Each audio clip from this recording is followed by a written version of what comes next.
Welcome to A Changed Life. This is a podcast about choosing differently, how you think, how you relate, and how you lead yourself. Here we focus on the inner shifts that create real momentum and open up what's possible next. This is Elise, and today I want to talk to you about something that explains a lot of frustration in what I am hoping to be a very simple way. So we're going to look at why patterns keep repeating. Why does it feel like you change the person or the job or the city or the strategy, and somehow you end up right back in the same emotional place? Before we go any further, I want to be very, very clear about what I'm not saying. I am not saying you caused abuse.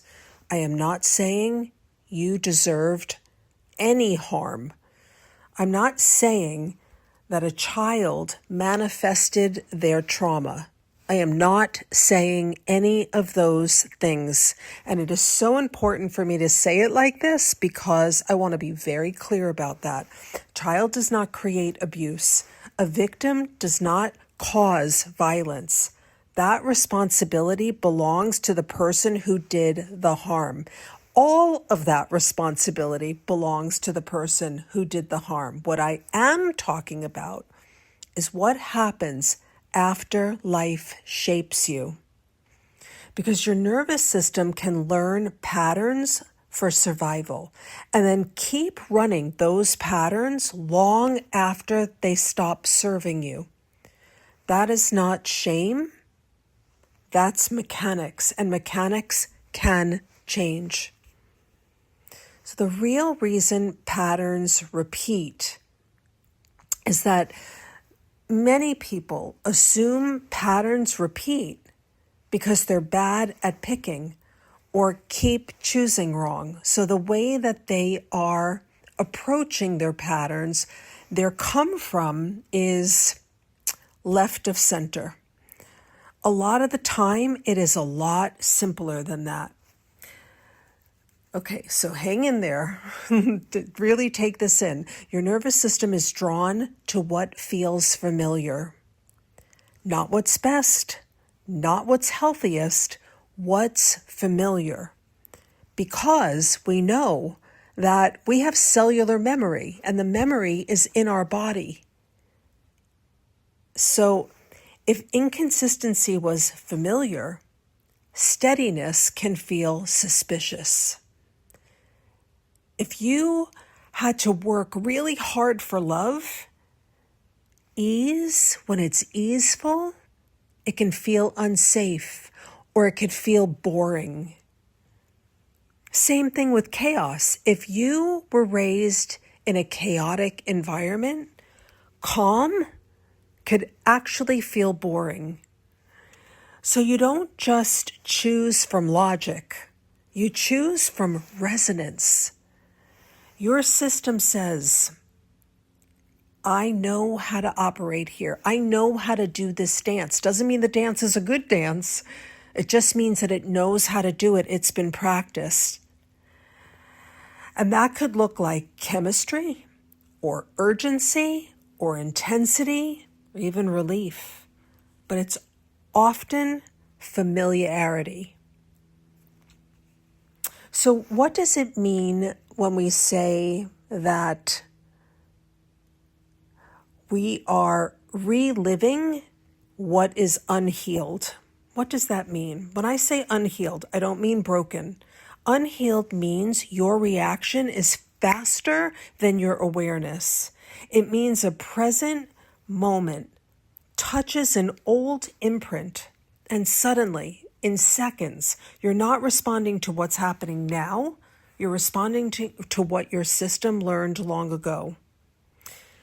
I want to share something personal with you. My sister passed, it's 20 years this year, and for many years, I could replay the memory of getting the call from my mother, or actually returning a call to my mother because I was teaching at the time and I was in finals. And when I got done and I got down to the lobby and I was going to my car, I called my mom back because I saw that I had a lot of missed calls from her. I can replay that. And when I used to replay that in seconds, it would be as though it was happening right now. It was so ingrained in my body. And that response was so familiar for me and so painful. And that is what I'm talking about. When you have a physical, emotional response to something that is so powerful that takes over in seconds, you know that is unhealed. That is an unhealed wound. And most wounds fall into a few buckets. I'm going to narrow them down into 5. And if I miss something, one of your buckets, no disrespect. I'm trying to kind of group these because I truly believe that most of them fall into this. I'm not safe. I'm not enough. I'm not seen. I'm not chosen. I'm not valued. Or I'm not worthy. When one of those gets activated, your system goes into protection mode, and protection has a style. Some people chase. Some people shut down. Some people get cold or even mean. Some people over-explain. Some people just completely numb out. Different style, same function. Avoid feeling the original wound again. So let's make this real. Let's bring this into your life. Your partner doesn't respond for a few hours. Maybe you send a text. If your core wound is, I'm not chosen or I'm not safe, your body reacts before your mind does. You might feel a tightness in your chest. You might feel your stomach kind of sink. That immediate story that goes off in your head, here we go again. Oh my God, it's happening again. So you send a second text and then a third.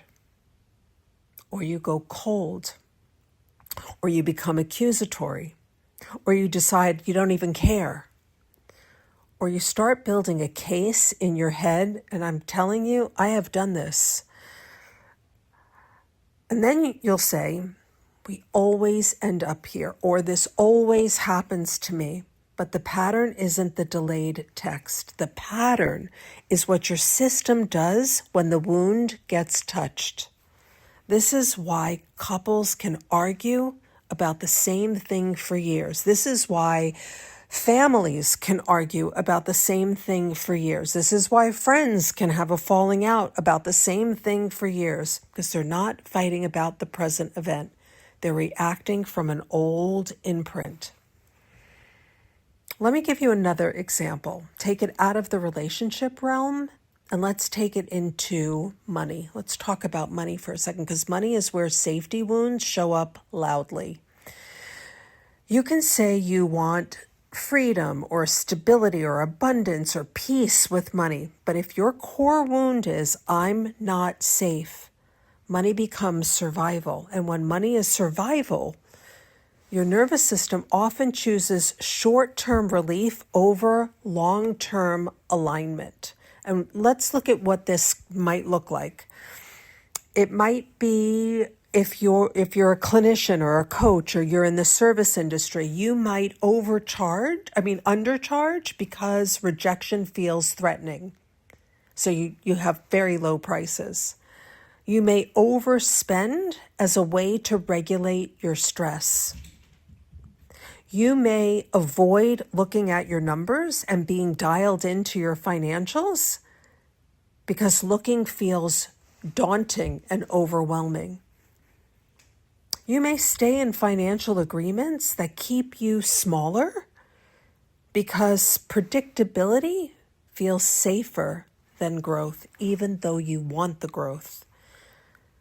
And then you will say things like, money is always stressful for me. I'm not good with money. Money freaks me out. And that might be true. But it may also be that your system is recreating urgency because urgency is a familiar feeling. An important note here, not everything money related is mindset. Systems are real, constraints are real, trauma and inequality, they are real. But even inside real constraints, your nervous system still holds a pattern. And once you see the pattern, you can actually start to change how you respond. So the really important thing here is to notice the patterns of your behavior. And I want us to, it's very important that we talk about this. A lot of people know their attachment style. They know their wounds. They can name their pattern perfectly, and it still repeats because knowledge doesn't rewire your nervous system. Logic doesn't rewire your nervous system. Understanding, comprehension doesn't do it. It has to be a lived experience. You have to actually have the lived experience to increase your capacity to hold that new experience. Healing is not insight accumulation or compounding. Healing is building the capacity to respond differently when your system gets activated. That is such an important piece of this puzzle. Capacity is such an important piece of this puzzle. It's the moment you catch yourself before you go on autopilot. It is the moment that you pause long enough to actually choose. That is actually the work. The work is, there's so much of the work that happens in slowing it way down and pausing. Your wounded self is very fast. It wants certainty, it wants relief, it wants control, it wants protection, and it wants it now. Your higher self is slower. It can tolerate discomfort without making it mean something catastrophic. The difference isn't your character, it's regulation. And regulation creates choice. I worked with a woman for about 18 months, and she was one of the most dysregulated humans I've ever dealt with in my life. And she knew it. She would say, I'm not regulated. I'm totally dysregulated. I can't handle this. And she had a big job. She ran a company. She was responsible for a lot of clients and other, coaches and clinicians. And she was one of the most dysregulated people, and she was fully aware of her dysregulation. And didn't have the tools in her tool chest to actually start to understand what it would take to rewire her nervous system and create new lived experiences that she could start to have in her life little by little. And so the chaos and the fractured relationships and things falling apart financially, all of these things just kept repeating. So here is the rewire practice. And here's what you can actually start doing today, if in the event that you get activated today. When you feel activated, don't ask, what's wrong with me? Ask, what wound just got touched? Was it feeling safe, being seen, being chosen, being enough, being worthy, valued, being valuable? Ask yourself, what was the wound that just got touched? Number 2, what is my default protection move? Know yourself. Deeply, deeply know yourself. Do I start to chase and I want more information and I want to talk about it? Do I go cold and do I shut down? Do I have to prove my point? I have to take control. Do I numb out? Do I start over-explaining everything? Do I get mean? What is your default protection move? And then number 3, what would a 5% different response look like right now? Not perfect, not saintly, not any of that. Just 5% different. It might be simple things like taking one slow breath before you speak. Asking a question, tell me more about that. Can you clarify that for me? Instead of accusing and going on the attack, ask questions. Delay that reactive text. Just do not respond. I do this often with my clients. I will get a message from a client and there's something in me that I want to show up for them right away. And I have learned to just pause and sit with it and see if my initial response is the same response in 30 minutes. A lot of times it is, sometimes it's not. So that 5% difference is nothing small. That's the beginning of a new pattern. And new patterns change through repetition of responding in a new way. Patterns repeat when your system keeps reaching for what it knows, for what's familiar. A changed life isn't built by pretending you never get triggered or having a goal of never getting triggered. That's not the goal. I hope that that's not your goal. A changed life is built by noticing faster, pausing sooner, and choosing how you respond more often. Not all at once, but over time, you will change those patterns. And what was unhealed will have a chance to actually heal.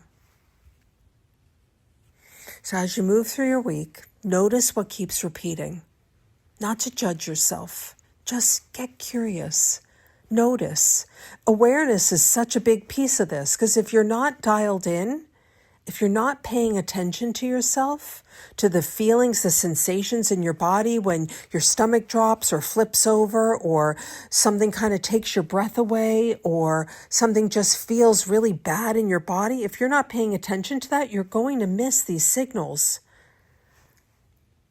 Because once you can name the pattern without shaming yourself, you can interrupt it with choice. And that's where change actually begins. I also want to encourage you to share this episode with somebody. Either share the link or have a conversation with them, because what you internalize, what you metabolize, and what you can then explain to another takes your learning into a lived experience, because you're now having an experience of actually being able to share it and teach it to somebody else. So I really want to encourage you to do that.